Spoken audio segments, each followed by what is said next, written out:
अस्सलामुअलैकुम भाई, मेरा नाम रज़िया है। मैं अखा तो नबीनी हाँ ते मेरा नाम रज़िया है।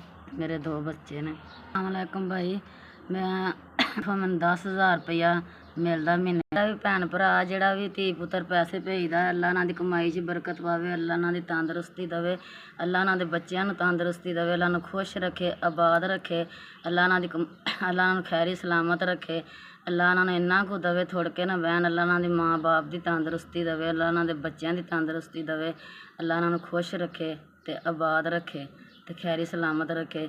ਜਿੰਨੇ ਪੈਸੇ ਭੇਜੇ ਨੇ, ਅੱਲਾ ਉਹਨਾਂ ਨੂੰ ਬਹੁਤੀ ਤੌਫੀਕ ਦੇਵੇ। ਵੀ ਭਾਈ ਪੈਸੇ ਭੇਜਦਾ, ਅੱਲਾ ਵੀ ਉਹਨਾਂ ਦੀ ਕਮਾਈ 'ਚ ਬਰਕਤ ਪਾਵੇ, ਅੱਲਾ ਉਹਨਾਂ ਦੇ ਮਾਂ ਬਾਪ ਦੀ ਤੰਦਰੁਸਤੀ ਦੇਵੇ, ਅੱਲਾ ਉਹਨਾਂ ਦੇ ਭੈਣ ਭਰਾਵਾਂ ਦੀ ਤੰਦਰੁਸਤੀ ਦੇਵੇ, ਅੱਲਾ ਉਹਨਾਂ ਦੇ ਬੱਚਿਆਂ ਦੀ ਤੰਦਰੁਸਤੀ ਦੇਵੇ ਅਤੇ ਅੱਲਾ ਉਹਨਾਂ ਨੂੰ ਖੁਸ਼ ਰੱਖੇ ਅਤੇ ਆਬਾਦ ਰੱਖੇ ਅਤੇ ਅੱਲਾ ਉਹਨਾਂ ਨੂੰ ਹੱਸਦੇ ਵੱਸਦੇ ਰਹਿਣ ਅਤੇ ਅੱਲਾ ਉਹਨਾਂ ਦੇ ਮਾਂ ਬਾਪ ਦੀ ਤੰਦਰੁਸਤੀ